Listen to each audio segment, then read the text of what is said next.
kita bersama.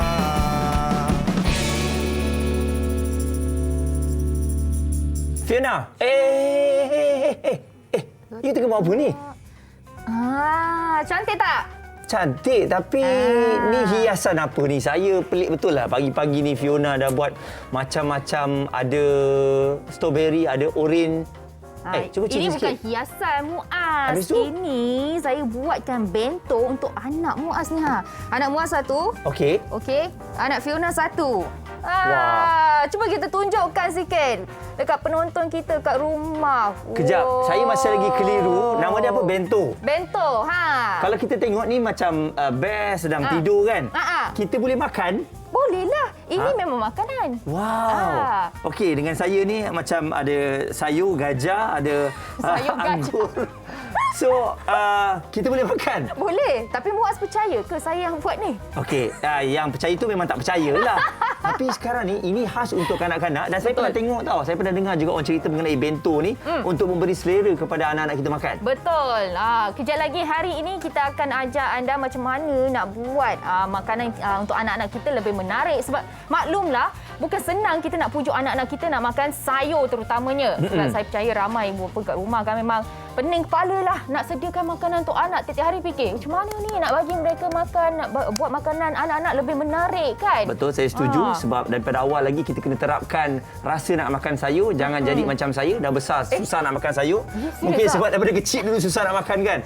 Jadi anda ada masa lagi. Oleh kerana itu hari ini kita akan bawakan satu topik yang menarik untuk anda. Tapi sebelum tu kita nak bawakan macam biasa, ini antara laporan kes harian COVID-19 yang telah pun dikongsikan semalam oleh Tan Sri Dr. Noor Hisham. Dan kalau kita lihat semalam kita telah mencatat sebanyak 3,346 kes baharu. Masih lagi angka yang tinggi, kita masih lagi turun naik dengan angka 3,000 lebih, 2,000 lebih. Bagi mereka yang telah mendapat notifikasi untuk dapatkan dos penggalak, cepat-cepat arrange untuk pergi dapatkan dos penggalak anda semua. Jangan tunggu, jangan lengah. Okey, jadi selain daripada itu juga kami nak bawakan untuk anda pagi ini kita nak cek cuaca bagaimana agaknya kawasan anda. Adakah hujan ataupun tidak. Kita mulakan di Kuala Lumpur. Dijangkakan pada hari ini cerah ya, manakala untuk anda yang berada di Shah Alam juga dijangkakan pada cuaca yang sama. Kemudian kita pergi ke Ipoh, cuaca diramalkan cerah. Dan beralih ke Georgetown juga cerah. Nampak gayanya kebanyakan pun akan cerah. Manakala di Alor-Star juga dijangkakan cerah. Dan kita beralih di Arau juga dijangkakan pada keadaan yang sama. Ini bermakna utara cuaca yang baik pada hari ini. Kota Baru, hujan. Jadi bagi anda semua yang ada di Kota Baru, jangan basuh banyak sangat baju ya. Di Kuala Terengganu, Kampung Muaz, hujan.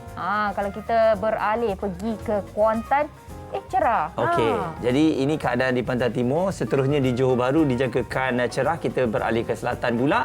Manakala di Melaka juga dijangkakan pada keadaan cuaca yang sama. Dan akhir sekali di Seremban untuk di selatan cerah. Yes. Kalau kita tengok di Kuching, hujan. Dan akhir sekali Kota Kinabalu diramalkan ada ribut petir. Jadi masing-masing berhati-hati ya. Okey, dan selain daripada itu juga semalam Met Malaysia telah mengeluarkan satu kenyataan bahawa anda yang berada di Sarawak berhati-hati kerana amaran hujan lebat dijangkakan daripada semalam sehingga ke hari ini. Jadi kembali kepada topik kita pada hari ini iaitu menu berkhasiat untuk anak-anak. Nak prepare, nak siapkan makanan yang sedap-sedap, yang menarik satu hal. Satu hal lagi, macam mana kita nak pastikan menu ataupun makanan yang kita nak sediakan kepada anak-anak kita tu berkhasiat satu hal pula. Okey. Jadi kalau kita lihat Fiona, selalunya bila buat menu sarapan pagi untuk anak-anak, inilah dia. Ibu-ibulah yang akan menyediakannya. Ayah cara yang cukup mudah. Nah anak, duit pergi beli sarapan kat sekolah kan. Tapi sebenarnya ayah pun kena ambil tahu mengenai khasiat anak-anak ni bila bersarapan pagi. Betul, sebab janganlah kita hanya bergantung kepada ibu sahaja yang menyediakan makanan ni semua. Kadang-kadang suami pun boleh tolong isteri di dapur. Kadang-kadang kalau mungkin isteri ada di dapur kekurangan bahan ke apa, boleh minta tolong suami. Abang belikan ni semua. Dia tahulah apa nak beli. Kalau tak ada, apa penggantinya. Sebab makanan yang berkhasiat cukup penting untuk pertumbuhan anak-anak kita. Saya ingat lagi masa kita kecil dulu, sarapan kami adalah mungkin kalau ibu yang buat bekal, nasi goreng, sandwich, benda-benda yang senang untuk diorang buat kan. Betul. Cuma dalam keadaan evolusi sekarang, keluarga-keluarga sekarang ni yang memang banyak belajar di YouTube dan juga pengaruh daripada luar. Betul. Sesuatu yang baik. Sebab itulah kita ada bento ni yang cukup popular di Jepun. Kalau kita tengok perkataan bento tu sendiri pun daripada negara Jepun, iaitu bungkusan yang kecil dia letak-letakkan dalam untuk praktikal, maksudnya lebih mudah untuk dibawa. Bagi anda semua yang sedang menyaksikan kami, kalau anda macam dekat TV kan, maklumlah kan, hujung minggu anak-anak duduk dekat rumah kongka TV kan, anda juga boleh menyaksikan kami di Facebook Borak Kopitiam. Dekat situ sembang-sembanglah dengan kita, sebab macam Fiona dengan Muaz dekat sini nak tahu juga, mungkin ada di kalangan anda yang sedang menyaksikan kami memang setiap pagi menyediakan bento ke ataupun sarapan dalam bekas untuk anak-anak bawa pergi sekolah ataupun makan dekat rumah. Kongsikan tips-tips, kongsikan apakah antara menu-menu yang anda selalu buat. Kita pun nak ada ada inspirasi semua tu. Kalau macam anak Fiona kan, dekat rumah, saya tak tahulah nak cakap macam mana. Macam susah makannya tu. Dulu susah makan. Tak kisahlah betapa cantiknya kita hias makanan semua tu kan. Dia akan keluarkan yang sayur. Sayur memang tak suka makan. Walaupun dulu kita tipu, kita potong kecil-kecil. Kadang-kadang kita memang akan tipu kan. Potong kecil-kecil, cincang-cincang. Masukkan sekali gaul, bagi dia makan. Dia boleh asingkan dekat dalam mulut. Dia keluarkan balik. Sebab dia tahu tu rasa sayur. Dan saya rasa ni memang situasi yang sama untuk anak saya juga. Yang mana sayur akan diletakkan di tepi. Cuma bila dia berubah masuk ke umur 6 tahun, 7 tahun, kemudian dia mula untuk makan banyak benda lah. Maksudnya sayur pun dia dah boleh makan. Sekarang ni kita nak menggalakkan anak-anak kita untuk mengambil makanan yang sihat. Saya tengok ada setengah keluarga mengelakkan daripada anak-anak mereka ni minum air manis. Maksudnya pergi mana-mana disiplin, kena minum mineral water yang tak sejuk.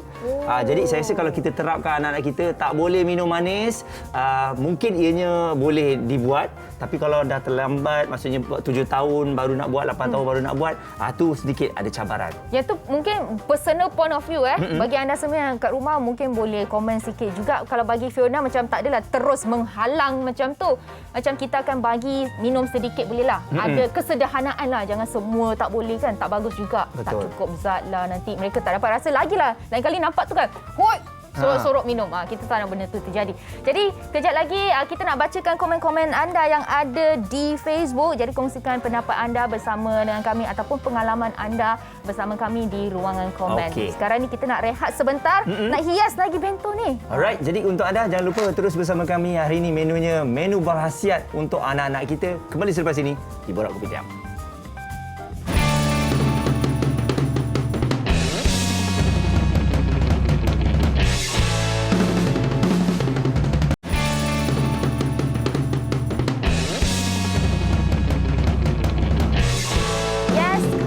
Bersama Fiona dan juga Muaz ni ada satu komen ni yang sangat menarik kita nak bacakan daripada Siti Aisyah. Katanya dari kecil lagi saya perkenalkan anak-anak dengan minuman klorofil. Sama ada minum di rumah, bawa keluar dan bekal ke sekolah. Makanan pula saya buatkan cucur sayur yang penuh syarat dengan sayur berbagai setiap pagi atau petang. Secara tidak langsung anak-anak saya makan sayur secara tanpa sedar. Wow, bagus. Saya rasa sebab apa yang dilakukan oleh ibu dan juga ayah ni, kalau mereka menjadikan sarapan untuk anak-anak mereka ke sekolah, memang respect lah. Sebab anda bayangkan nak siapkan sarapan ni kena bangun pukul apa, Fiona? Kan mungkin pukul 4.30, pukul 5 untuk menyediakan sarapan tu. Bukan satu hari tapi tiap-tiap hari. Jadi tahniah kepada anda. Dan bila sebut mengenai pemakanan ni, kita tahu benda ni benda yang bagus, benda yang sihat. Tapi untuk anak-anak kita yang nak membesar ni, 7 tahun, 8 tahun ataupun 13 tahun, 14 tahun. Makanan yang macam mana sesuai untuk mereka? Muaz tanya saya ke? Tak, saya tak tanya. Saya itu persoalan. Ada tak orang yang sesuai untuk bercerita? Sebaik dia bukan tanya saya. Sebab apa, kalau tanya saya tak boleh nak jawab. Sebab itulah kita bawakan tetamu yang boleh jawab soalan Muaz. Kita jemput Puan Syazah. Selamat pagi. Senyum. Silakan. Manis je. Puan Syazah Liana. Hello, selamat pagi. Okey, tadi dengar kan Muaz ada tanya soalan. Okey, jadi hari ini kita bawakan Puan Syaza Liana Idris selaku pakar pemakanan lah yang akan berikan kita tips-tips dan juga bagi tahu kenapa kita perlukan makanan yang sihat dan seimbang untuk anak-anak kita. So tadi soalan Muaz. Tak, saya rasa bila peningkatan umur anak-anak ni, masa itulah makanan mereka akan berbeza, betul tak? Daripada baby sampailah kita ambil 7 tahun, 6 ke 7 tahun.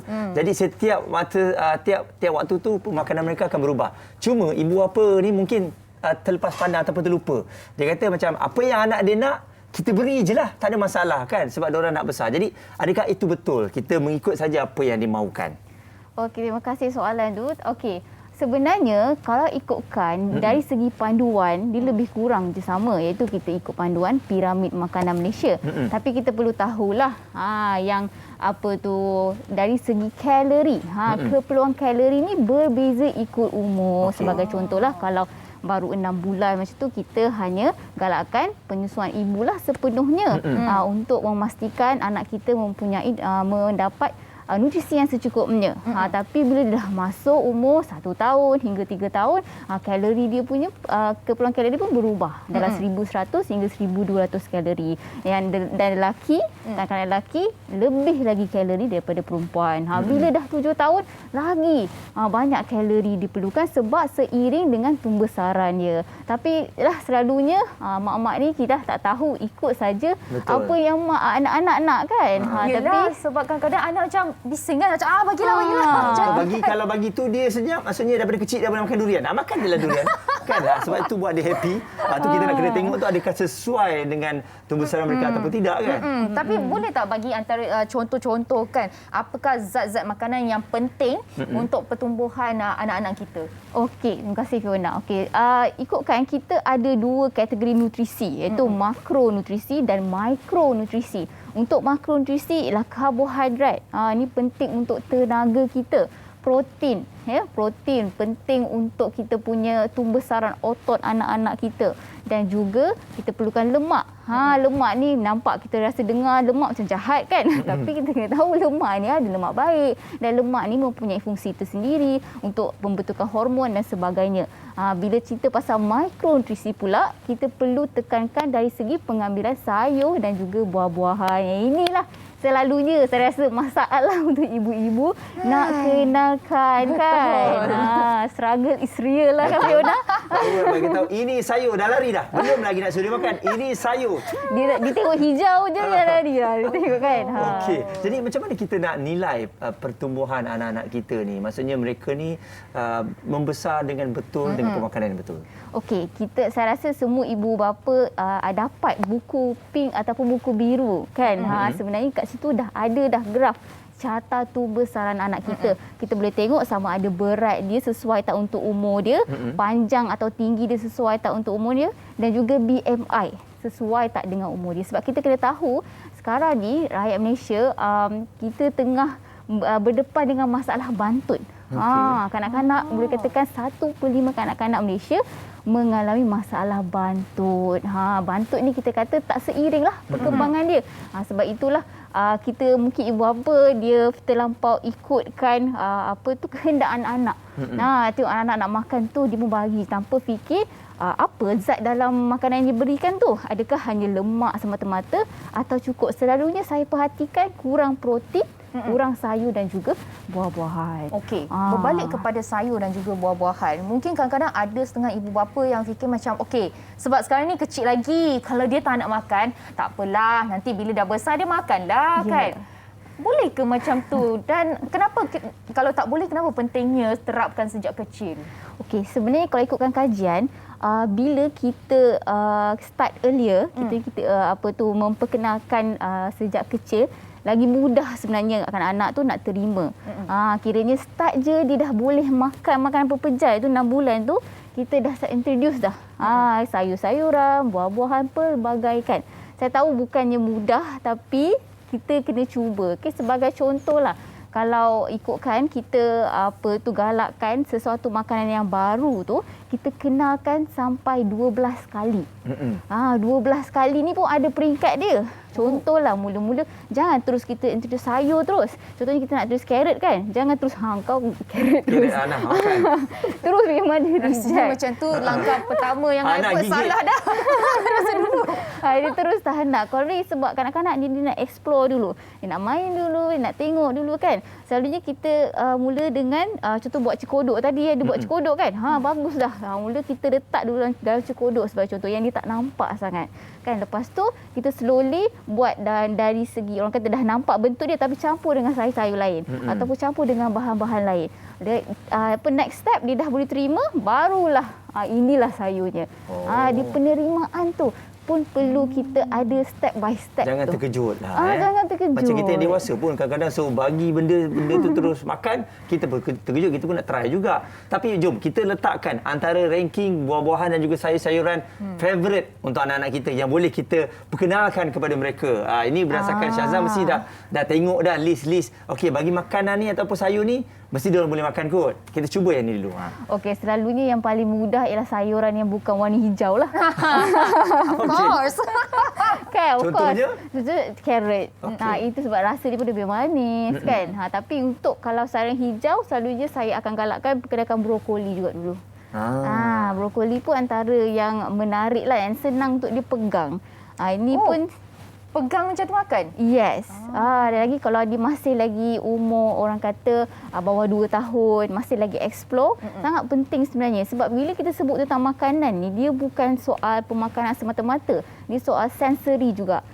Dia boleh berkait rapat dengan motor skill. Lagi yang baru umur 2 tahun tu kan, 2 tahun ke bawah ni, tekstur makanan pun mempengaruhi.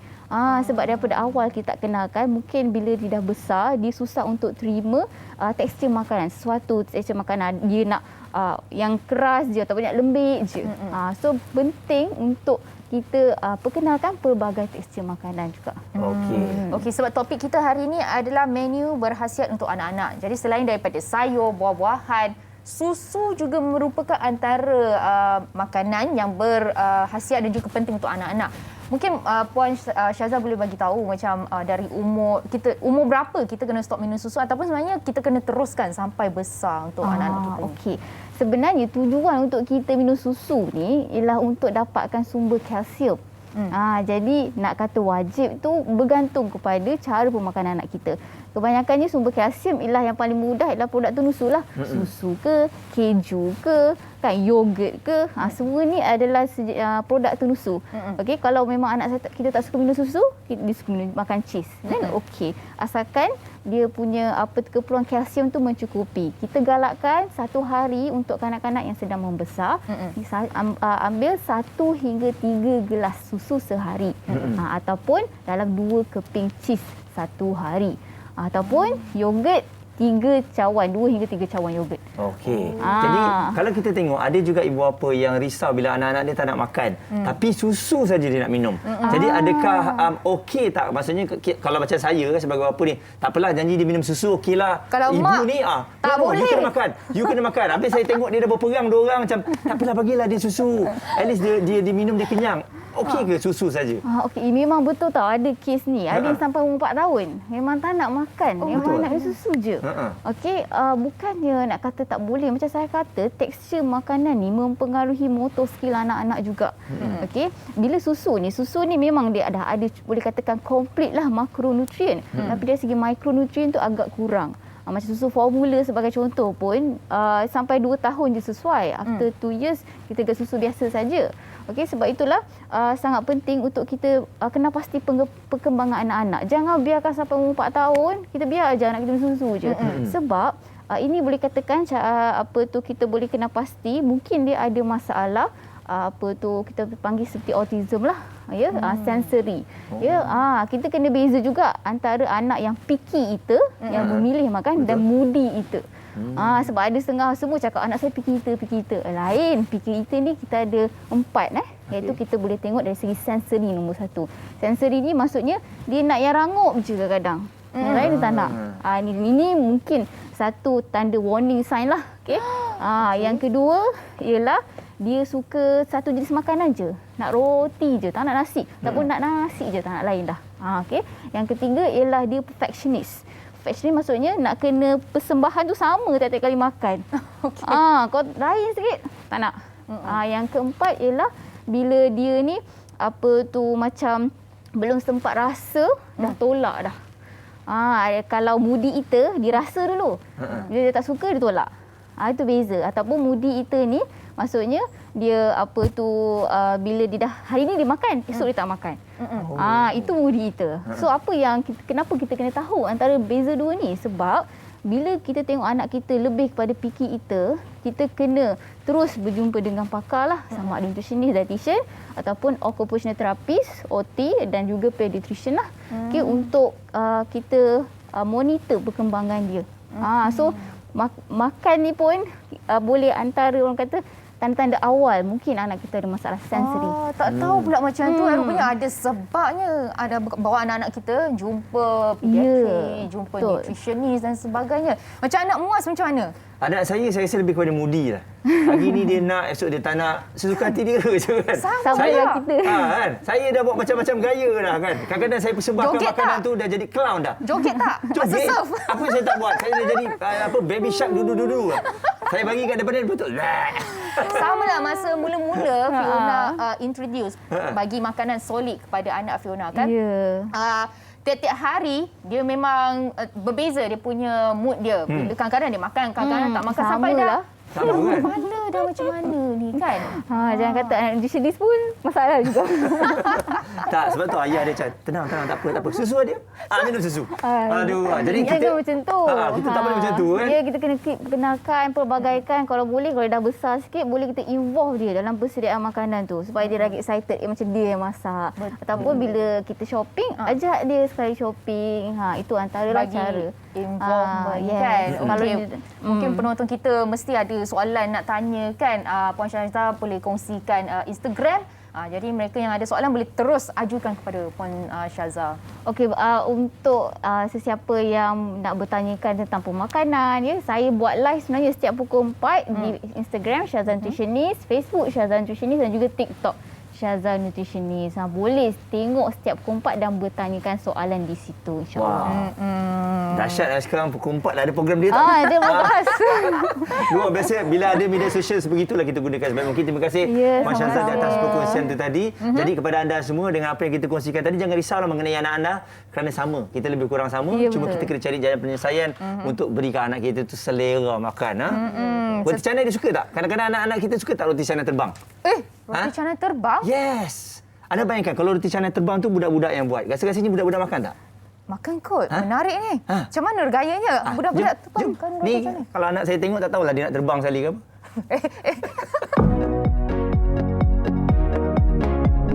Saya membeli ayah pada Yusra Asna, penebar roti canai cili kita. Kita tanya Cik Roslin lah, macam mana mula-mula Yusra boleh start belajar buat roti canai tu? Dia tunjuk minat tu dari umur 6 tahun lagi. Jadi semasa PKP ni dia tak ada buat apa, dia banyak menghabiskan masa dengan telefon. Jadi saya bawa dia pergi kedai lah. Bila bawa dia pergi kedai, dia sendiri minta nak bawa roti canai. Baru-baru tu dia tak berani juga depan saya. Bila tepung rosak lah apa. Lepas tu bila banyak cikgu dia, orang ramai pun siapa. Jadi dia budak-budak ni dia tak segan. Jadi sejak pada tu dah dia buat roti canai tu. Saya tak langsung dia kurang. Kita hadkan masa lah. Masa nak tengok telefon. Masa nak tolong mak ayah. Dia pun dah tahulah. Yusra memang suka ke tembak roti canai tu? Apa yang seronok bila tembak roti canai? Yusra boleh cerita? Seronok main tepung. Seronok main tepung. Kan sekarang ni Yusra dah start tolong dekat gerai buat roti canai apa semua. Jadi pendapat orang ramai macam mana bila nampak ada budak kecil kan dekat kedai buat roti canai tu? Dia kebanyakan tu support lah bang. Bila dia belajar, orang ramai tengok, budak kecil boleh buat roti canai kan. Kelebihan dia lagi orang ramai bang. Pelanggan pun minta maaf. Kita nak tanya Yusra lah.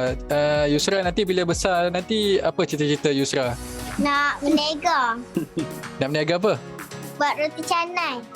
Kita nak sambung legasi ayah lah. Kalau boleh nak buka kedai besar lagi kan Yusra? Yang besar. Oh, bagus.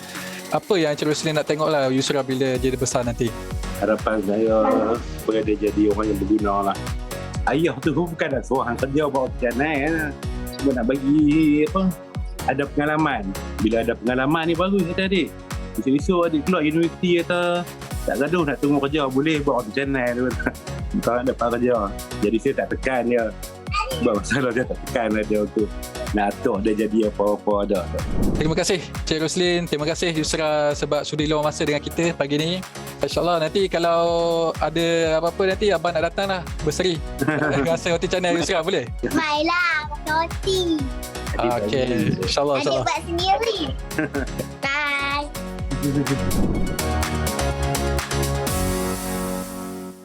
Okey, jadi itu dia. Memang bakat anak-anak kita ni kan, kalau ada kelebihannya kita bawalah untuk mereka cuba. Manalah tahu kalau daripada kecil dah jadi penebar roti canai. Suatu hari nanti mungkin di peringkat antarabangsa dia akan pergi dan mungkin akan menjadi chef yang terkenal seperti di sebelah saya ni. Terima kasih. Chef, apa khabar chef? Alhamdulillah, Chef. syukur.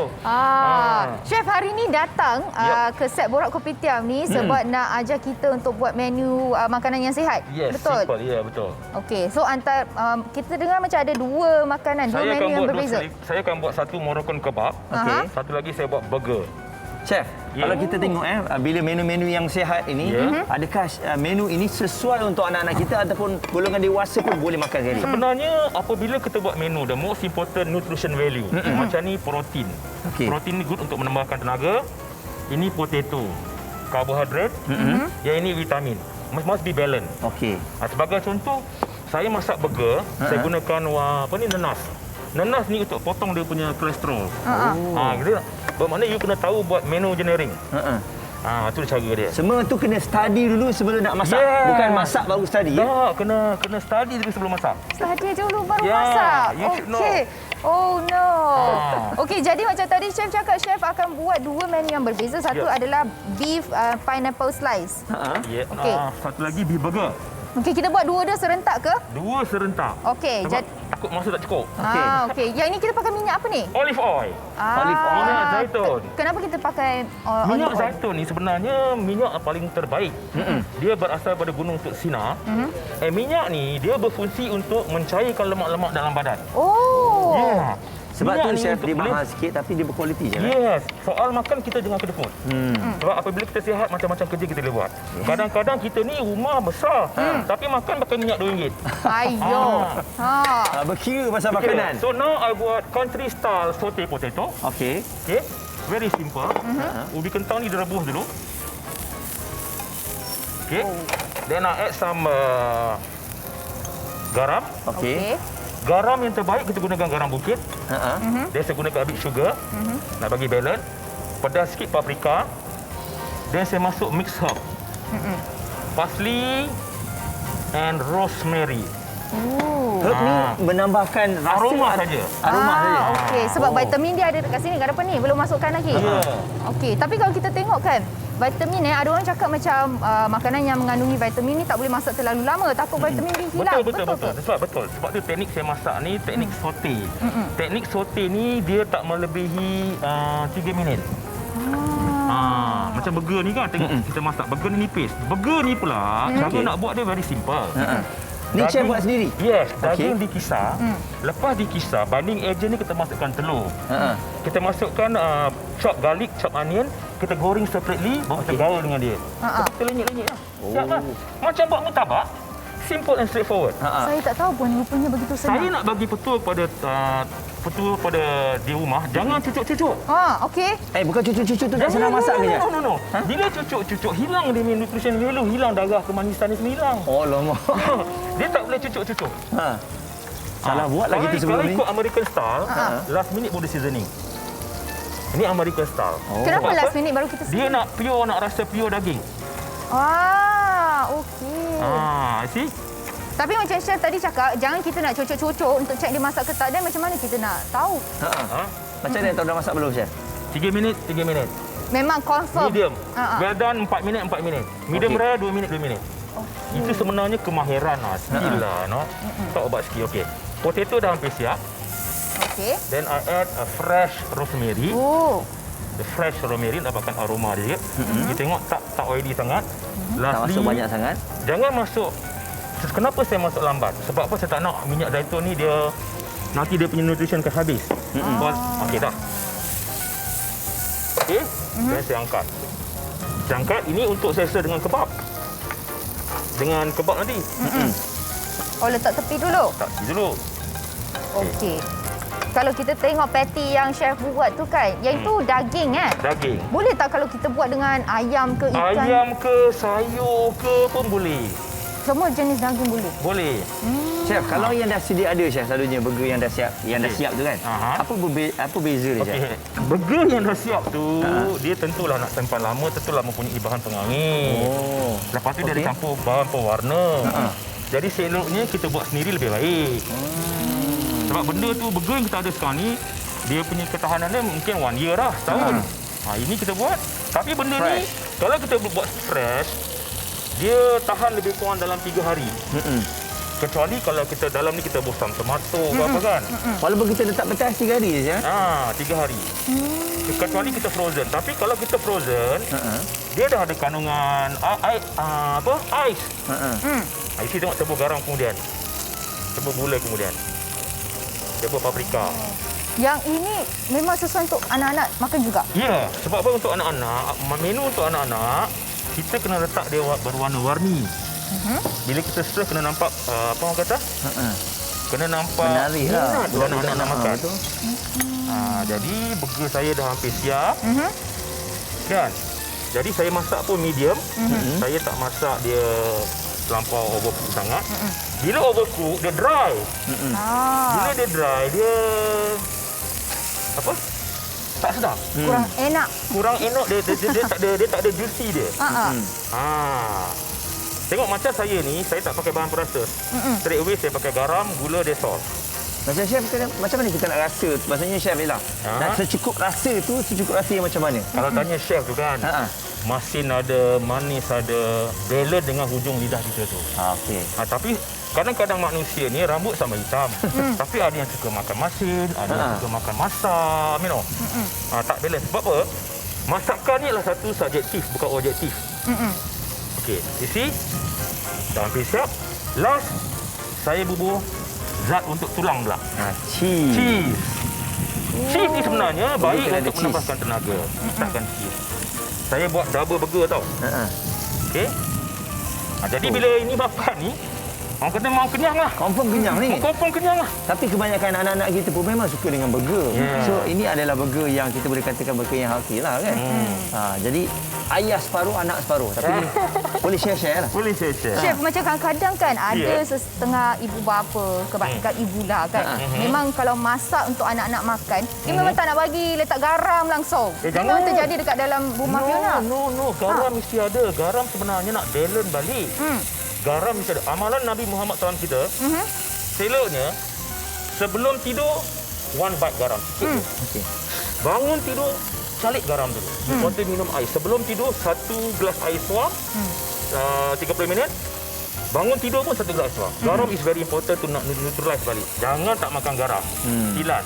Darah tinggi bukan disebabkan garam, disebabkan this is our stomach. What you eat, what you are. Kita makan macam-macam, abaratkan perut kita macam sampah tu memang sakit lah.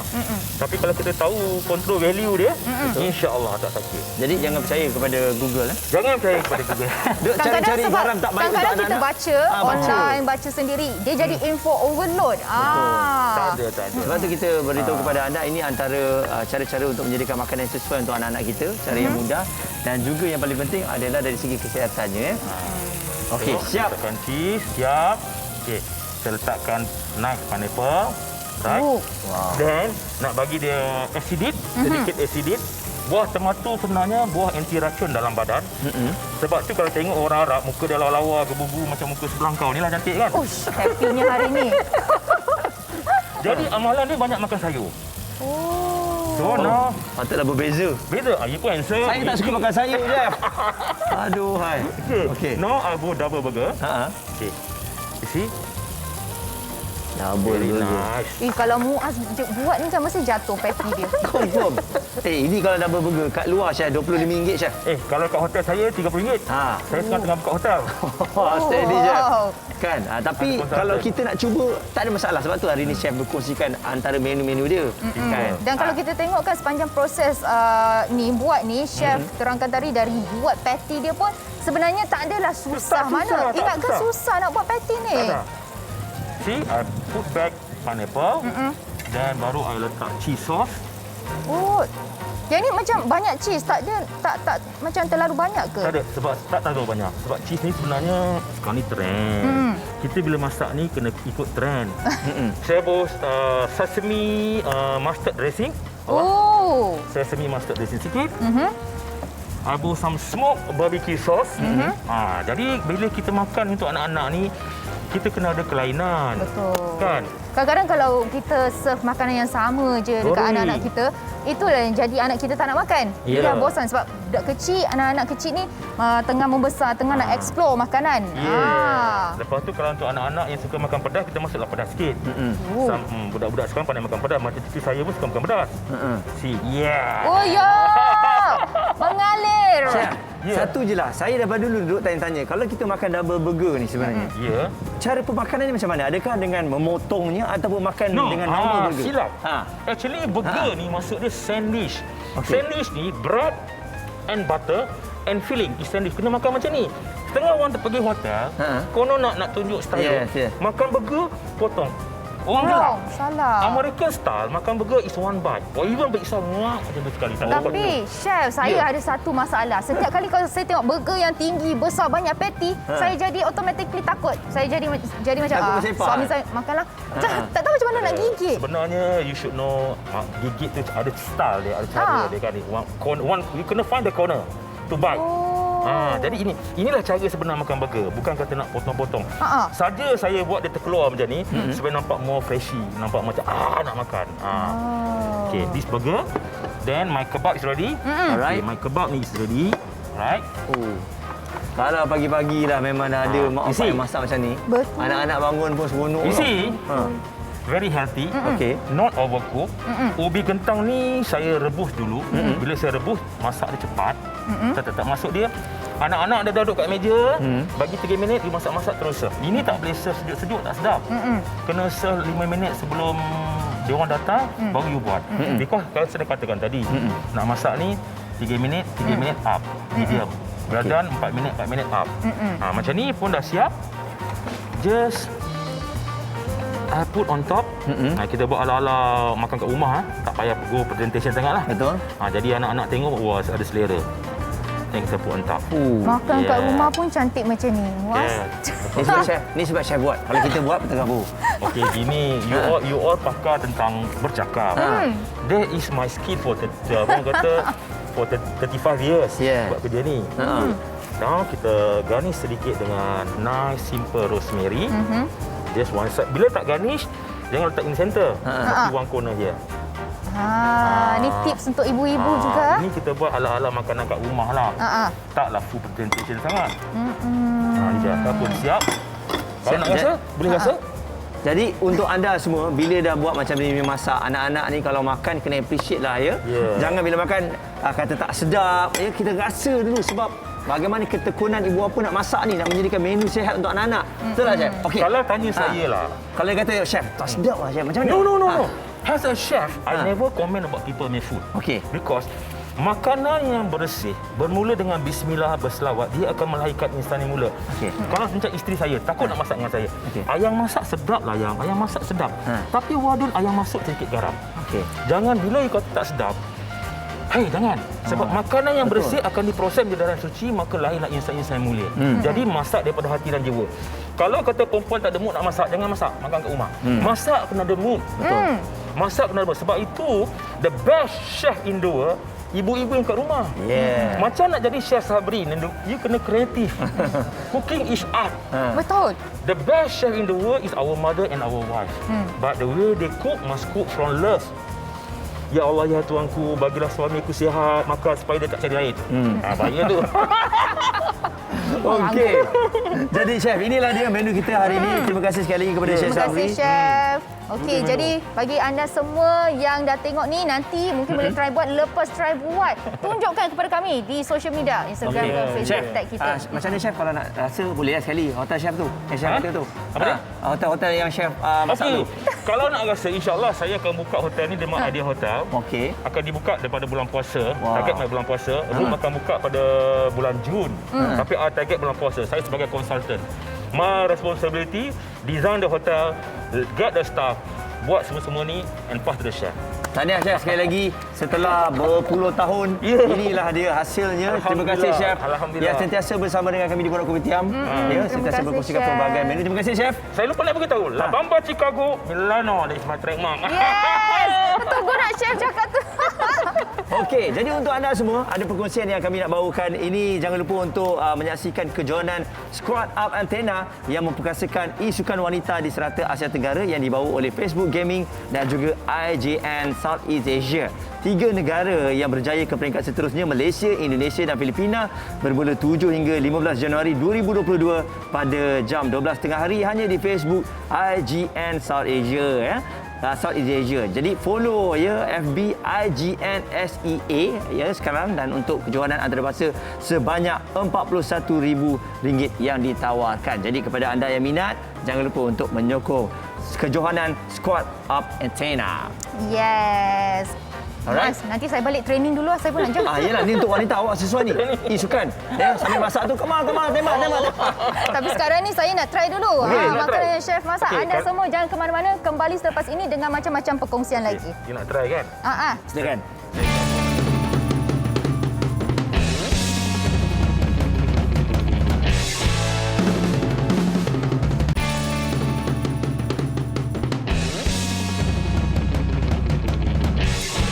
Selamat pagi kepada anda semua yang baru saja bersama dengan kami. Awal bangun hari ini untuk masakkan anak-anak kita semua dengan menu-menu yang sihat. Ya, tahniah diucapkan kepada anda semua. Dan sekali lagi anak-anak semua, sila hargai apa saja yang ibu bapa anda lakukan untuk masak tu kan. Macam chef katalah, kalau tak sedap jangan terus bagi tahu tak sedap. Runtun hati mak bapak kita yang masak daripada awal pagi tadi kan. Kalau saya tengok kan dekat sini, dekat penonton Borak Kopitiam ni, ada Okey. yang cakap, salam Borak Kopitiam, cucu saya dari umur 3 tahun sehingga 5 tahun hanya makan roti canai, tak mahu makan makanan yang lain.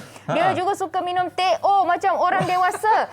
Risau saya dengan kesihatannya. Minta nasihat Puan Syaza untuk masalah ini. Okey, mungkin nanti boleh boleh pergi ke Instagram Puan Syaza. Puan Syaza akan tolong jawabkan ni. Sebab kadang-kadang saya rasa anak-anak kita ni terikut dengan pemakanan kita. Betul. Contohnya kita minum teh ais, kita pun bagi kat dia tanpa sedar. Teh ais kan. Jadi dia minum lama-lama jadi kebiasaan untuk dia. Itulah peringatan untuk saya dan juga kita semua juga. Jadi untuk anda, jom kita nak tengok. Kalau anda tengok di YouTube, ya, ada bagaimana ibu bapa ni nak mengeratkan silaturahim dengan anak-anak ni. Dia masak bersama supaya anak-anak tahu nak masak ni bukan senang. Betul. Juga mungkin ini antara cara-cara untuk kita menarik minat anak kita untuk makan makanan yang kita sediakan untuk mereka. Jadi jom kita bersama dengan mereka ni yang memang dah start buat macam tu kan, dengan di atas talian bersama dengan kita. Kita ada Siti, Puan Siti Kamalia Mustain, dan juga anak-anaknya kita ada Amani dan juga Zahira. Hello, selamat pagi. Selamat pagi. Macam dalam kelas lah. Okey, ni bukan cikgu dengan anak murid tapi mak dengan anak-anak yang cara-cara mereka kongsikan tu memang menarik. Jadi boleh tak kongsikan sebenarnya Puan? Kita tahu ibu apa ni kalau dia nak masak kat dapur, dia selalu kecam, anak jangan kacau lah, mak nak masak ni kacau ke sini ke sana. Tapi Puan berbeza pula. Ajak anak-anak sekali masak sekali ni. Macam mana pada awal ni nak ajak anak-anak masak sekali ni? Macam mana awal-awalnya Puan nak ajak anak-anak masak sekali? Saya ajar dia orang daripada kecil sebab supaya dia tahu cara nak masak kat dapur. Dengan kita akan ajar dia perkara asas dekat dapur supaya dia tak kekok lah kat dapur. Dia tak kekok tu tak ada masalah. Betul. Kita nak tanya dekat kakak dululah. Zahira. Okey, masa mula-mula Mama jangan risau Mama tak marah ni nak tanya ni. Masa mula-mula Mama minta tolong datang dapur tolong semua tu kan. Zahira ada tak rasa macam Mama ni tak nak lah, kita nak makan je. Ke memang Zahira suka tolong Mama dekat dapur? Adalah juga, tapi kadang-kadang je lah. Ada yang mana? Ada yang memang nak tolong ataupun ada yang tak nak lah Mama macam tu? Ada. Ada. Memang suka tolonglah juga. Adalah nak tolong kan. Amani. Oh, Amani. Abang nampak Amani ni begitu teruja sekali ya. Okey. Jadi Amani macam mana selalunya bila tengok kakak dengan mak masak, adik ni macam tak nak lah. Adik lah selalu duduk je. Sebab dia nak makan je adik kan. Jadi selalunya kalau kat dapur macam mana? Amani apa tugasnya? Potong-potong ke ataupun hiaskan makanan tu ke? Amani selalu tolong ibu potong-potong makanan sebelum ibu masak. Nampak? Amani selalu potong-potong sebelum ibu masak. Nanti dah besar nanti boleh jadi macam Mama lah kan. Tapi hari ini dengan cerita Puan Siti nak kongsikan bersama dengan kita satu menu kegemaran untuk anak-anak. Apa menu tu? Kegemaran diorang tortilla wrap. Tortilla wrap. Okey. Jom kita tengok macam mana buat tu Jom kita saksikan video ni. Bagaimana penyediaannya kan, dan ini mudah untuk anda buat bersama dengan anak-anak anda semua. Jadi jom kita saksikan. Nak buat tortilla wrap yang paling simple untuk pergi sekolah. Tengok video selepas ni. Jom Mama ni ajar. Potong kecil-kecil macam ni tau. Isi ayam, timun, carrot, bawang. Nak buang Nanti berair. Okey, lepas ni Mai Zahira buat sendiri, dah besar kan. Simple je ibu ajar ni. Masak inti dia je. Potong macam ni. Okey. Angkat sayur Potong panjang-panjang macam ni je.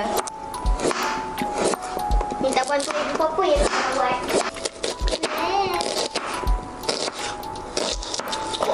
Letak dalam tortilla tu. Supaya apa sedap? Jadi sedap lah.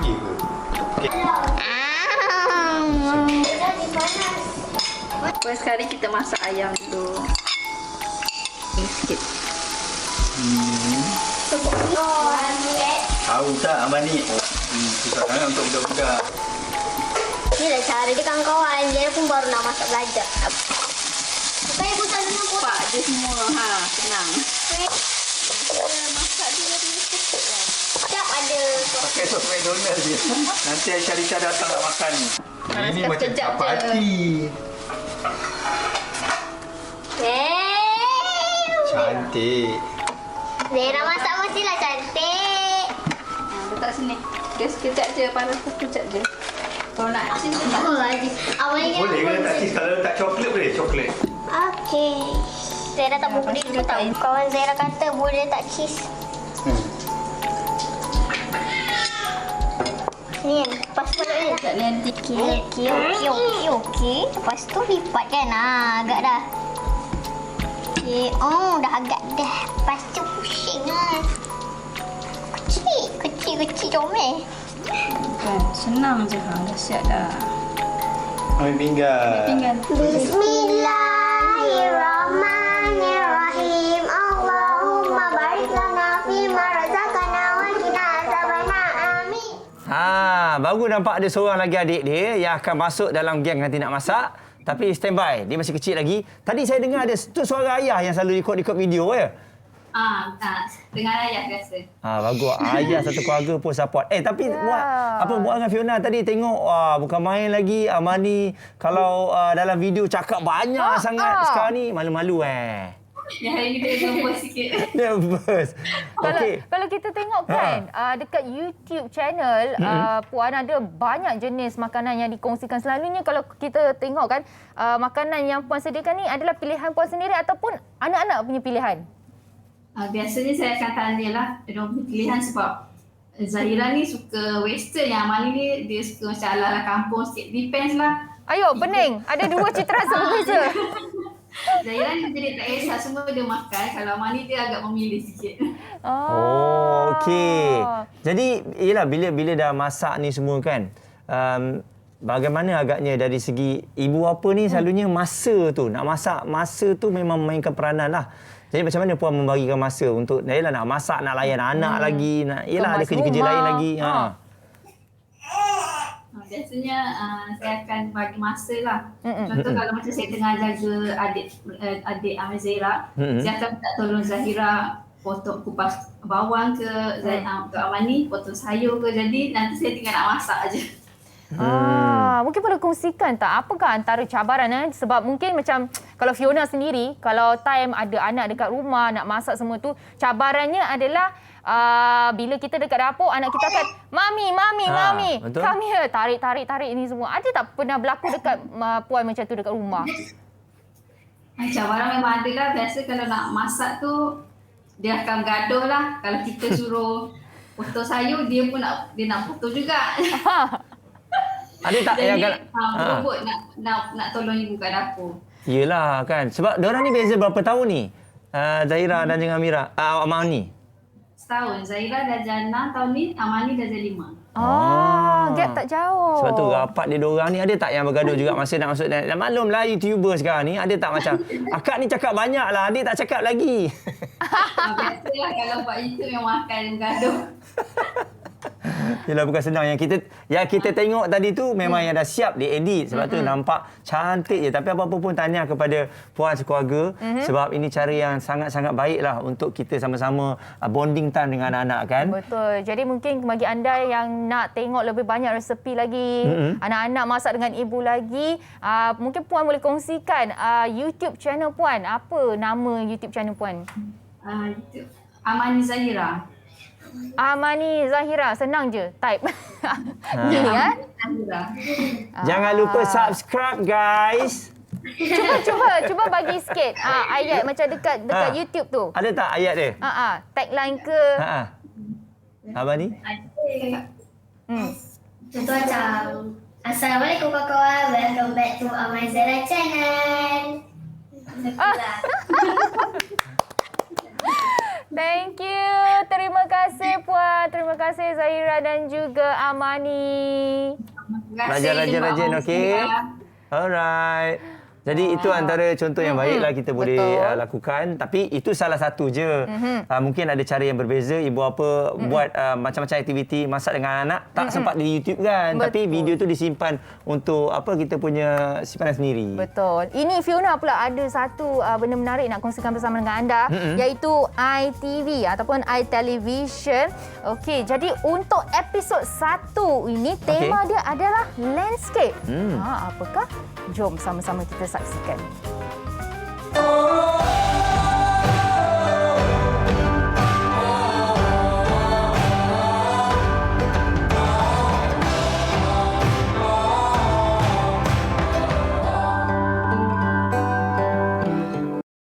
Nombor 7, Dek Pemerhati Gunung Kiro dipilih sebagai nombor 2 dek pemerhatian terbaik di Jepun 2017 di TripAdvisor. Ia dikatakan mempunyai pemandangan terbaik sepanjang laluan Shimanami Kaido. Direka oleh arkitek terkenal dunia Encik Kengo Kuma, reka bentuk yang elegan dan pemandangan indah di sekelilingnya. Ia menjadi sumber kebanggaan dan sebagai salah satu tempat terbaik yang ditawarkan oleh Ehime.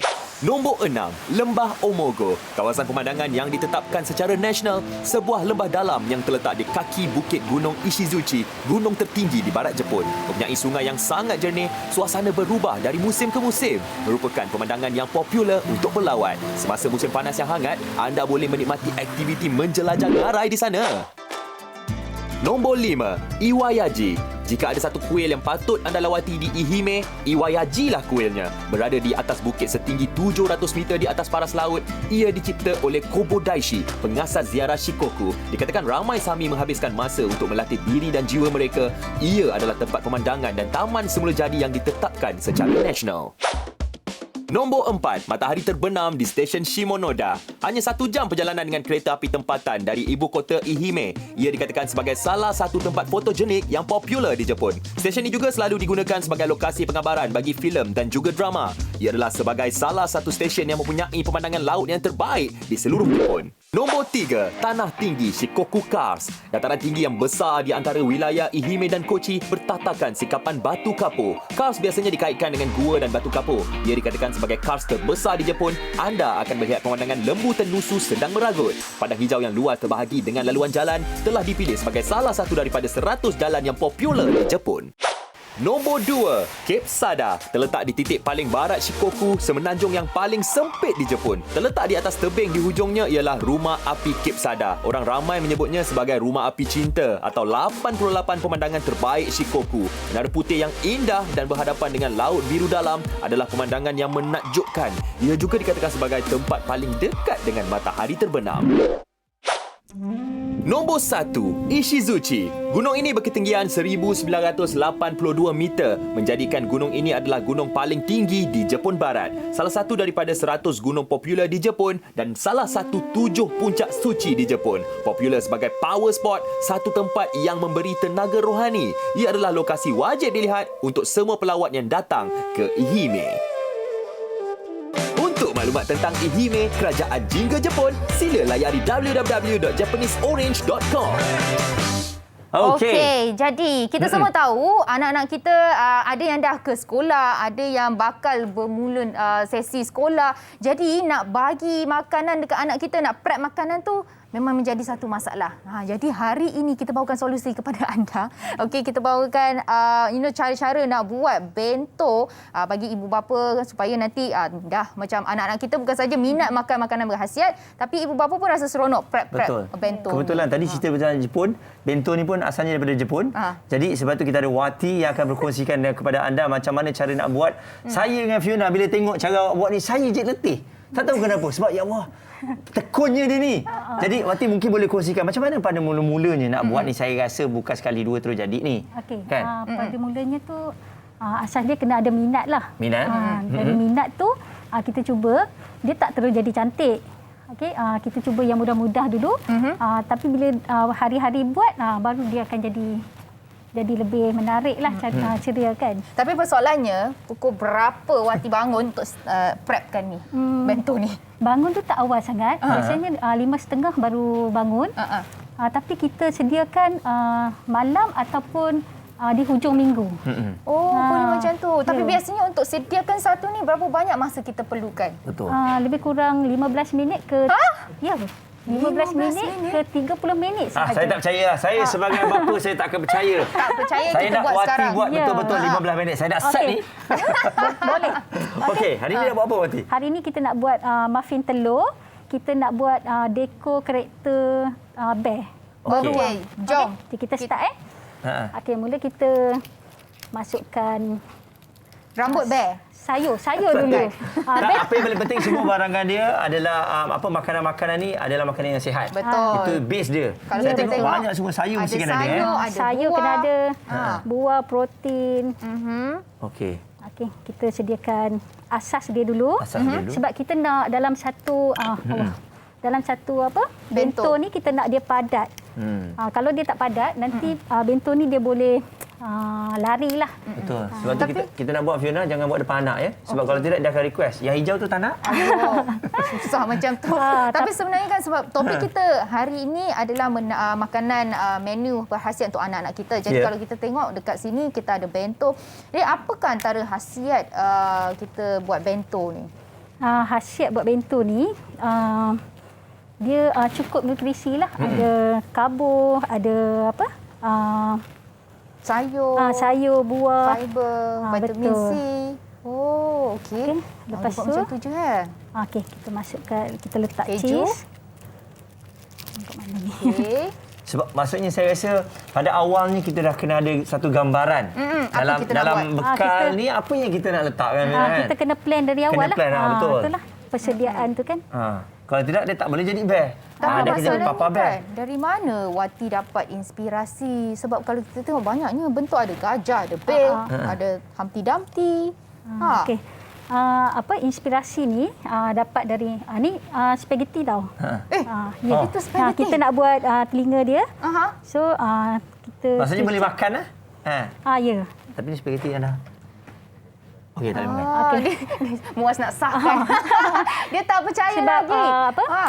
kita nak gantikan dari lidi lah. Betul. Jadi kita tak boleh makan. Lidi tak boleh makan kan. Maksudnya dalam bekal ni adalah semuanya selamat untuk dimakan. Ya, Itu yang paling betul. penting, kan? Semua makanan.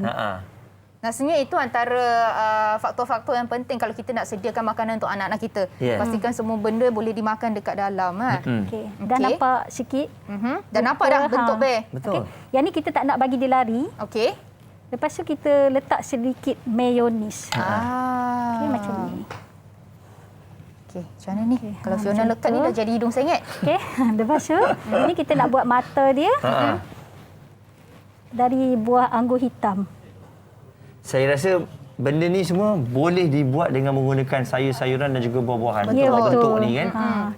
Sebab itulah macam Muaz cakap awal-awal tadi tu. Bila kita nak buat ni, kita dah kena ada gambaran dekat dalam kepala kita. Betul. Kita nak letak apa dekat dalam. Kemudian daripada bahan-bahan yang kita ada tu, kita nak susun macam mana. Kan? Sebab itulah kita kena rancang dengan awal lah. Perancangan, yes. Perancangan dengan awal. Sangat-sangat penting. Dah Okey, nampak. dah nampak dah kan? Comelnya. Saya pun rasa macam nak makan je. Saya tengok awak ni, saya jadi nervous ni. Awak nervous ke apa ni? Nampak tangannya menggigil ni, nervous saya. Tapi tak tahu. Yang 15 minit tu saya main-main je tau. Okey. Ni tak sampai okey, kan? saya reset balik kosong. Tapi ni dah tak sampai kan 15 minit? Tak. Okey. Jangan. Awak buat je lah. Enjoy, okey? Tadi tu saya saja je. 15 minit tu, okey. Okey. Weh, sebenarnya kalau kita tengok tak sampai 15 minit tau. Betul lah. Ini orang lama yang buat kot. Yang ni saya nak tengok. Sebab tadi kalau kita tengok kan, masa awal-awal Fiona pegang bento ni, kenapa oranye dia potong cantik je? Macam ni lah potong dia. Oh, macam tu je? Macam ni je. Tak, dia potong cantik macam ni lah. Dah jadi cantik. Dah jadi cantik. Kita belah potong je. sangat. Ya. Ni kita masuk strawberry. Okey, selalunya kan bento ni lebih kepada anak-anak kan. Saya rasa kalau bapak-bapak pun jadi suka juga Okey, San. Okey. 10 minit, 6 minit je. Kita tengok, kita tunjuk. 6 Nampak minit. tak? Wah, hebat. Yes. Saya rasa tadi nak sambung balik, anak-anak boleh bawa, bapa pun boleh bawa juga sebenarnya tau. Kan bento ni kan betul. untuk pergi ke pejabat. Sebab sekarang ni kebanyakan orang amalkan makanan yang sihat dan juga seimbang. Jadi saya rasa ini adalah satu cara penyediaan makanan yang sangat-sangat lengkap dan juga menarik. Jadi bagi anda semua, bagi yang ada pengalaman pernah buat macam tu, boleh kongsikan bersama dengan kami. Yang ini daripada Wati sendiri ke? Ya, dia Wati sendiri. Okey, Wati, kalau saya tengok ni dah lawa sangat awak buat ni, dia dah jadi macam bisnes lah. Dah ada ramai yang membelinya lah kan. Jadi kalau orang nak beli tu maksudnya kalau penyediaan dia tu berapa lama boleh tahan? 3 jam, 4 jam? Dia boleh, okey. Biasanya boleh tahan setengah hari. Oh, setengah hari. Setengah hari. Tadi masa mula-mula Fiona ada tanya tau macam hiasan-hiasan ataupun semua ni lah. Start prep macam sekarang ni saya nak makan, saya prep ataupun malam sebelum ke 2-3 hari sebelum kita dah boleh start buat. Dia bergantunglah. Kalau macam cheese ni, kita buat yang gajah ni kan. Kalau kita nak sediakan hujung minggu pun boleh. Macam hari Sabtu Ahad tu kita bentukkan, lepas tu kita simpan elok-eloklah dalam bekas yang bertutup dalam peti ais. Kemudian bila bangun pagi hari yang kita nak sediakan menu tu, kita cuma sediakan macam ni contoh roti lah kan. Kemudian kita cuma keluarkan karakter tu dan letak saja. Okey. Maksudnya yang hiasan kita siapkan awal-awal dulu, kemudian makanan yang dia punya watak utama tu kita prep pada hari kejadian. Saya nak tunjuk ni adalah nasi lemak ke apa? Nasi lemak. Sebab saya nampak dia punya lauk ni. Rendang ni rendang daging. Ni pun siapkan awal juga. Okey, yang ni saya tak bagi anak saya bawa. Biar saya bawa. saya pun rasa lapar ni dengan ada strawberry-nya. Tadi baru nak puji seorang ayah yang baik. Bagi dia satu, saya satu. Oh, nasi lemak pun boleh. Tapi kalau saya tengok elemen dia, kena ada buah. Kena ada buah, sayur, kena ada sayur. Okey, barulah dia merupakan makanan yang lengkap dan untuk yang anak-anak ni telur lah. Dah ada nasi lemak kan? Dah nasi lemak, telur. Lepas tu ni ada sushi punya ni kan? Apa dia? Apa? Seaweed. Seaweed. Okey. Tapi kalau kita tengok dekat dalam ada macam-macam sayur, buah kan. Apa antara cabaran-cabaran bila kita nak prep bento ni? Cabaran dia bergantung kepada bahan lah. Ada bahan yang tak tahan lama tu kita tak boleh sediakan awal lah. Contoh kalau macam yang bahan asas lah. Okay, kalau macam cheese ke apa tu, kita boleh siapkan dengan lebih awal lah untuk karakter. Jangka hayat bahan-bahan cabaran dia. Tok nak pakai orang rosak pula. Lagi satu, jika tiada perancangan awal. Bila tak ada perancangan awal tu, kita tak boleh nak sediakan dengan lebih awal. Lepas tu agak kelang kabut lah kalau kita bangun pagi kan, baru kita nak kita baru nak sediakan tu. Yang tu kita buat sandwich senang je lah anak. Hari ni mak tak sempat, bawa yang ni je. Itu besok. Jadi kalau tak sempat tak apa. Boleh minta Wati buatkan. Wati, Instagram Wati apa? Hasnawati Yahaya. Hasnawati _ Yahaya. Okey, jadi ini dia. Anda boleh tengok Instagram Wati nanti. Ada banyak lagi menarik. Mungkin nak try buat sendiri. Curi inspirasi sikit. Boleh pergi ke situ. Okey, boleh tanya juga ya bagaimana tip-tipsnya. Jadi terima kasih Wati bersama dengan kami ya. Terima kasih di atas perkongsian yang sangat menarik, luar biasa, sangat kreatif. Saya suka dengan menu-menu ni. Jadi kejap lagi kita akan kembali semula Fiona. Kita nak membawakan kepada anda ada satu topik ataupun isu yang viral baru-baru ini. Jadi pastikan untuk anda terus bersama dengan kami. Dengan cerita Fiona nak try yang baru dibuat tadi kan? Roti tu. Ingatkan suruh saya try buat. Saya tak sampai hati nak makan hidung bel. Jangan ke mana-mana. Okey, jom. Ni.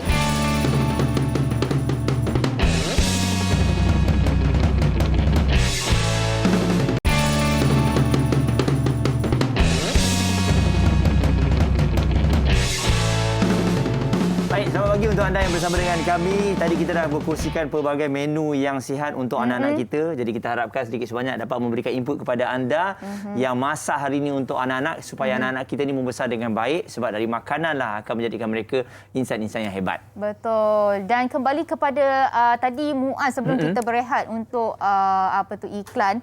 Muaz ada cakap kita akan kongsikan satu topik iaitu mengenai isu yang viral minggu ini. Jadi saya percaya ramai di kalangan anda yang telah pun menyaksikan satu video yang telah tular di social media, iaitu seorang remaja yang telah pun mencuri duit tabung di masjid dan dimandikan seperti jenazah. Jadi kita nak bagi tahu kepada anda semua, hentikan tularkan video tersebut. Jangan send kepada siapa-siapa dah. Jangan share dah video tersebut sebab perkongsian tersebut tidak membawakan apa-apa kebaikan kepada mana-mana pihak. Betul ya. Dan kita rasakan isu ini dah semakin besar dan kalau lihat pelbagai respon yang telah pun diberikan. Jadi sebenarnya pada awalnya niatnya untuk mengajar, tapi kita tak tahu dalam situasi itu apa yang berlaku. Jadi oleh kerana itu hari ini kita bawakan kepada anda, kita bersama dengan yang berbahagia Ustaz Fawaz Fazil yang merupakan seorang penceramah, dan pastinya Ustaz dalam keadaan sebegini Ustaz, bila terlampau ramai sangat yang bijaksana memberikan pelbagai input di media sosial. Jadi pada pandangan Ustaz sendirilah, mungkin boleh komen sikit tentang video tersebut. Adakah pengajaran ataupun hukuman tu bersesuaian dikenakan kepada remaja tersebut? Baik, bismillahirrahmanirrahim ya. Sebenarnya isu ini bukan isu yang pertama. Sekarang ini kita ditimpa penyakit iaitu creative chaos. Kita kreatif dalam merosakkan masyarakat. Viral sebenarnya mesti ada keizinan. Okey. Walaupun tindakan itu kita boleh consider tidak salah sekiranya saya melihat datuk dia sendiri yang menjaganya mengizinkan. Untuk nak buat macam hukuman, kita sebab kita bukan kerajaan. Tengok yang Muhammad Datuk Menteri tak mengizinkan sebab dia bukan bidang kuasa mereka. Tetapi katakanlah datuk atau ayah yang mengizinkan buat macam tu, tak mengapa. Cuma yang masalah itu viral. Okey.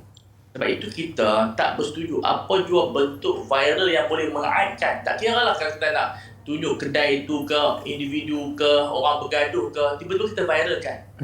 Itu satu perkara yang salah sebab kita tidak ada keizinan. Melainkan benda-benda yang melibatkan jenayah. Tak apa. Tetapi kalau benda yang melibatkan peribadi, melibatkan kita salah faham dengan orang di hospital, itu satu benda yang haram. Kerana yang tahu 2-3 orang, satu dunia tahu. Begitulah nasib remaja tersebut. Bagi saya yang siam itu kalau ada izin datuk tak ada masalah. Kalau tak ada izin tu yang ada masalah.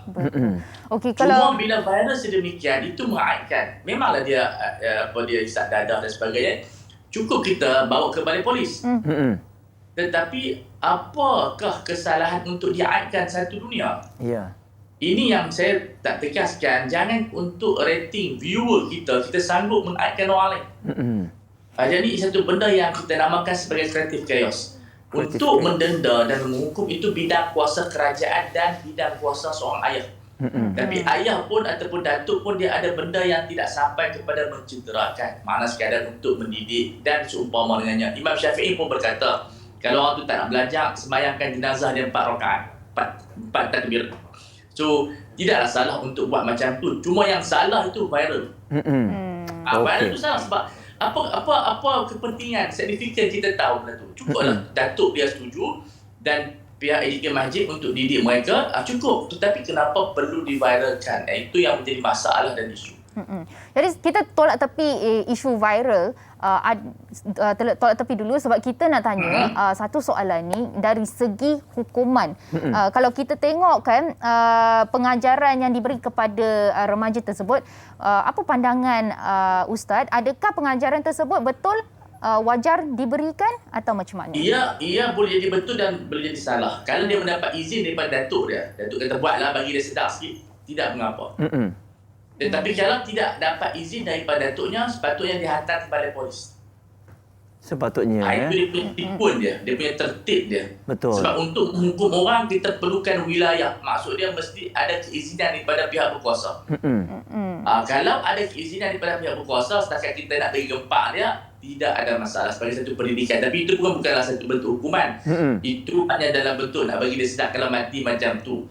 Cuma kalau tak ada keizinan daripada pihak keluarga dan juga kerajaan, itu yang salah. Okey. So kita kena pastikan ada keizinan atau tidak keizinan. Sebab itu bukanlah satu hukuman yang berat, hanya mandikan jenazah.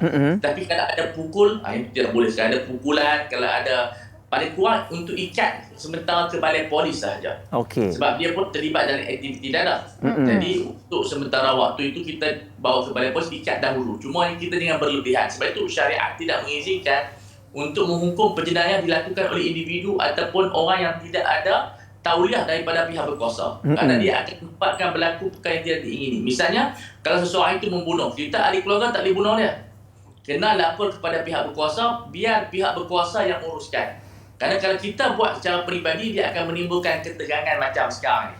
Betul. Ustaz, kalau kita tengok Ustaz, kadang-kadang kita semua sudah maklumlah, ada setengah individu walaupun dah diberi nasihat, ibu bapa dah bagi nasihat, susah untuk nak dengar. Dan saya yakin sebenarnya apa yang dilakukan ini adalah sebagai peringatan. Kalau video ni tak tular, mungkin individu ni ataupun remaja ni tak dihantar ke balai polis pun. Mungkin sekadar dia lakukan sebegitu dan kemudian dilepaskan. Mungkin pada awalnya. Jadi bagaimana sebenarnya Ustaz? Kita semua sudah maklum, kadang-kadang di dalam kampung ada individu ni penat nak nasihat dia. Macam-macam perkara dia dilakukan, tapi orang kampung ni sayang duk jaga, akhirnya terlepas juga. Jadi bagaimana nak berdepan dengan individu sebegini Ustaz? Sebenarnya mesti ada kerjasama daripada pihak berkuasa. Pihak berkuasa pun ada keizinan mereka kepada imam-imam masjid. Misalnya untuk tangkapan khalwat dan seumpama dengannya. Cuma mereka pergi dengan pihak polis untuk keselamatan. Sebab itu benda ni perlu kepada satu sistem yang lebih di-enhancekan supaya kalau dah ketua kampung ambil tindakan tapi tidak menghukum tindakan sementara dalam bentuk pendidikan, mesti ada pihak izin daripada pihak berkuasa. Kerana kita tidak mahu perkara-perkara saman menyaman di antara keluarga dan juga pihak kampung dan sebagainya. Sebab benda ini melibatkan kepada undang-undang. Itu kita perlu faham undang-undang bahawa enforcement itu pihak berkuasa. Kalau kita diberi izin untuk tangkap saja. Tak boleh kita nak buat lebih daripada itu sebab kita akan dikenakan saman. Orang tu boleh sue kepada court. So ini di antara benda yang kita kena faham realiti mana-mana negara, hukuman, penangkapan perlu kepada keizinan. So kalau kita setakat serah kepada balai polis, tidak ada masalah. Daripada kita sendiri nak pergi tangkap orang macam ni tanpa izin kerajaan, dia akan membawa kepada kerosakan pula. Walaupun memang mereka buat maksiat, tetapi kita perlu dahulu ada kuasa, ada punca kuasa, orang panggil punca kuasa untuk melakukan sebarang apa-apa tindakan. Tetapi paling kurang budak tu sedarlah, adalah kebaikan. Tetapi untuk kita nak meluruskan perkara sedemikian, apa-apa pun juga dapatkan dulu kepada rujukan pada pihak berkuasa agar kita tidak melanggar lunas undang-undang. Okey, dan saya dapat rasakan Fiona, sebenarnya video yang tular ni mungkin yang ambil tu niatnya nak share dalam WhatsApp je, tengok ni apa yang berlaku. Jadi saya rasa once kita share dalam WhatsApp, maka akan bocorlah video tu di serata grup-grup yang lain. Jangan gopoh, apa-apa jangan gopoh menghukum, jangan gopoh viral, apa-apa jangan gopoh. Tanya dulu apa orang, kita boleh viral tak viral. Sebab itu gopoh adalah benda yang menyebabkan berlaku kecelakaan. Okey, kita Sebab sekarang ni kita dikira sebagai zaman yang berbeza. Kita kaitkan hukum dengan zaman sekarang. Jadi bab hukuman ni kalau dilakukan ketika zaman sebelum adanya gadget-gadget dan juga social media yang begitu aktif sekarang ni kan, adalah macam perkara biasa. Jadi namun adakah masih relevan hukuman seperti ini dilakukan bagi zaman-zaman sekarang? Terutama sekali bila social media begitu aktif dan kencang. Sebenarnya pendidikan sosial media itu penting. Kita tidak boleh tunduk kepada tekanan. Walaupun media sosial ini salah satu daripada rukun-rukun kenegaraan, mereka boleh menggegarkan dunia. Namun, pihak berkuasa mesti ada jaringan yang kuat dengan media sosial supaya membataskan penyebaran. Sebab sekarang ni orang menyebar untuk naikkan viewer. Kadang-kadang macam berlaku aksiden jantung tu. Jantung dia kata mabuk. Betul. Di sinilah pengaruh mencari wang. Sebab kita tahu bila kita punya view meningkat, kita akan dibayar untuk iklan dan seumpama dengan dia. Sebab ini yang merosakkan dan ini merupakan satu perkara yang boleh menjahanamkan dunia akhirat kita. Jadi tidak boleh terpengaruh. Kita mesti mendidik masyarakat supaya tahu batas-batas perundangan, khususnya yang melibatkan nama baik orang. Cuba bayangkan, mereka sendiri yang diviralkan. Yang viral tu nama dia yang tersebar. Dia pun pening kepala. Sebab itu jangan kita terpengaruh dengan tekanan semasa. Perlu kita didik semula, perlu kita influence semasa kita supaya perkembangan semasa ini, kalau kita nak kata perkembangan semasa ni akan berubah, tetapi jangan kod etika kita berubah. Itu kita kena konservatif. Adapun dalam bentuk kebaikan, viral bentuk kebaikan, itu dibolehkan. Jangan membayarkan keaiban. Kita tak pernah fikir perasaan orang lain kalau berlaku kepada kita macam mana. Betul. Kalau berlaku kepada anak kita macam mana. Kalau berlaku kepada keluarga kita macam mana. Ini mahkamah belum lagi putuskan kesalahan. Masyarakat dah menghukum. Netizen dah menghukum. Ini satu jenayah yang tidak mempunyai nilai kemanusiaan. Baik Ustaz, terima kasih di atas perkongsian itu tadi Ustaz. Ya, sama-sama. Kita harapkan kita berubah kebaikan. Ya, betul. Itu yang kita mahukan. Sekali lagi terima kasih kepada yang berbagi Ustaz Fawaz Fazil yang telah pun bersama dengan kami. Jadi kita harapkan kepada anda semua ialah dengan apa yang berlaku ni masing-masing mempunyai satu pemikiran ataupun ada idea, ada tanggapan yang berbeza. Cuma kita jangan cepat jatuh hukum dan kita doakan juga agar individu yang ditangkap tu dapat berubah sebab kenyataan telah pun dikeluarkan oleh datuknya sendiri. Memang susah untuk nak menghandlenya, tapi tak apa, masyarakat kena sama-sama membantu ya. Betul. Sebaliknya jom kita tularkan sesuatu yang baik yang boleh memberikan manfaat kepada orang ramai, antaranya seperti menu-menu yang berkhasiat untuk anak-anak kita. Semoga anda semua dapat inspirasi sedikit untuk buat menu yang menarik dan juga berkhasiat untuk anak-anak. Saya Fiona. Saya Muaz. Kita jumpa lagi insya-Allah. Selamat berhujung minggu untuk anda semua. Berhati-hati dan ingat anak-anak, jom kita makan makanan yang sihat. Jumpa lagi. Terasa diri terpinggir sebab tak percaya, ingin hidupku di sini sebab tak percaya. Jadi dari saat itu mencari kunci tiap pintu, tak peduli berapa lama, janji itu pasti kan tiba masa. Dan mana sudah sampai mana, siapa datang atau kayu merata. Nak percaya mesti gagal dulu, tak percaya bercuba jangan malu. Jadi aku dia pemakan berbulan, cukup capai angan di awan. Siapa nama terus sebutan dan tak lupa yang hulu katanya. Tak akan layu jika kita menyemai baja, bagai si gadis ayu indah santai. Jaga alam payung, payung, sintan payung, intan payung, dipandang rendah setahun jagung. Belahan dayung asal sampai ke hujung, sampai hujung. Janganlah sanjung gaduh naik junjung. Yeah, bukan senang nak hidup senang ada sampai. Sibuk nak berenang, jaga-jaga ada mata-matanya. Hati tak tenang tengok orang menang. Cuba nak ubah cuma perlu satu. Cuba cemir rupa cuma ada aku. Tak hirau walaupun tak laju. Janji berkawal biar putus seraju. Sepekan suku tak boleh.